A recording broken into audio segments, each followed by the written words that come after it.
नमस्कार शेतकरी मित्रांनो, हा आपला टमाटो प्लॉट आज दिनांक 28 जुलै 2026 रोजी आपला टमाटो प्लॉट 60 दिवसाचा कंप्लीट झाला आहे। ही लागवड आपली 28 मेची आहे। बरोबर आज 2 महिने कंप्लीट झाले आपल्या टमाटो प्लॉटला। कशी आहे फुल व फळ सेटिंग ही पहा। ही आपली पहिली सेटिंग धरलेली आहे टेम्परेचरमध्ये, व ही मागून छोटे आहेत ती पाऊस पडल्यानंतर धरलेली आहे। आपला एक 10 ते 15 दिवसामध्ये प्लॉट चालू होईल, एक 15 ऑगस्टच्या आसपास।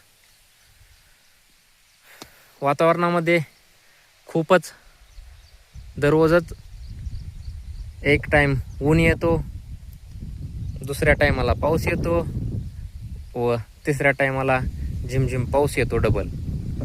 त्यामुळे आपापल्या टमाटो प्लॉटची काळजी घ्यावी। ही पहा आपली सेटिंग। आज आपण टमाटो प्लॉटला ड्रिपद्वारे महाधन कंपनीचे 24-24-0 ह्या खताचे तिसरे ॲप्लिकेशन देणार आहोत। ही पहा आपली सेटिंग। 24-24-0 ने 24% नत्र व 24% फॉस्फरस आहे। त्यामुळे आपल्या फळांना चमक व चकाकी येईल व पोसण्यासाठी मदतही होईल। 24-24-0 हे काय वॉटर सोल्युबल खात नाही, पण ते 90 ते 95% एक 10 ते 15 मिनटं आधी भिजू घातल्यावर एकदम ड्रिपने सोडायसारखे होते। एक 5%च खाली राहते व वॉटर सोल्युबल खताला बेस्ट पर्याय म्हणून आपण 24-24-0 वापरत आहोत। कारण की वॉटर सोल्युबल खताचे खूपच रेट वाढलेले आहेत। जी खताचे पोते 2200, 2300, 2400च्या आसपास भेटत होते, ते आता डायरेक्ट 4000, 4500पर्यंत वॉटर सोल्युबल खताचे 1261 झाले, 13-0-45 झाले, 13-40-13 झाले। हे 4000 ते 4500च्या रेंजमध्येच सगळे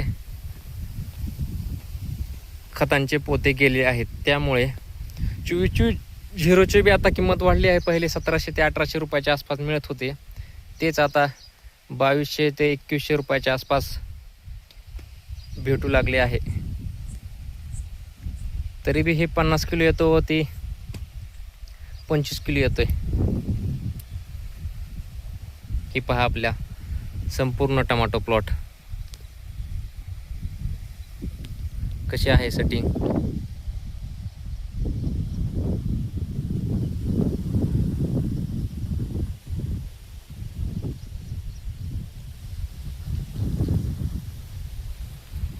ही पहा।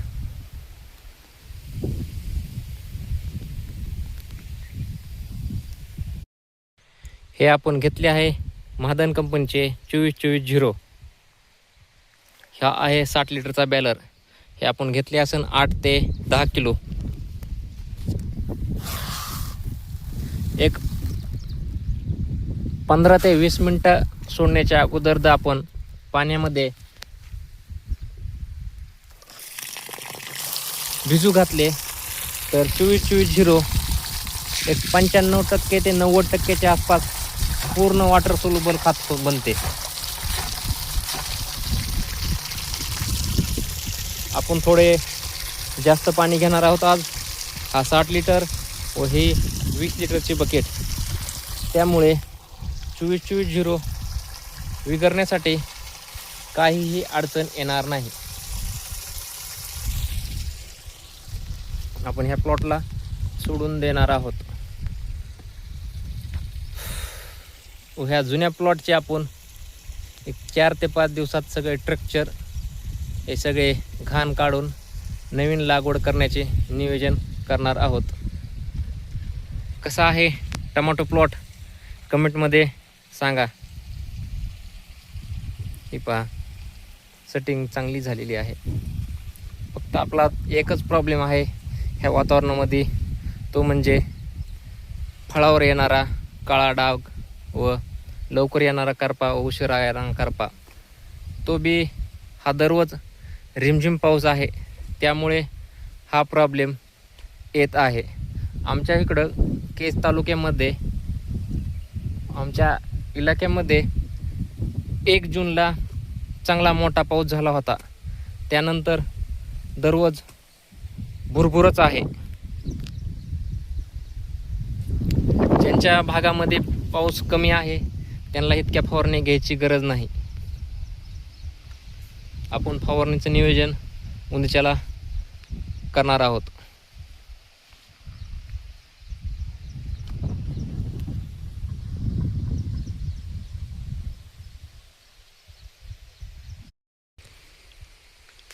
हे आपण 24-24-0चे द्रावण तयार करून घेतले आहे व आता आपण ह्या मिशनच्या साहाय्याने ड्रिपद्वारे सोडणार आहोत.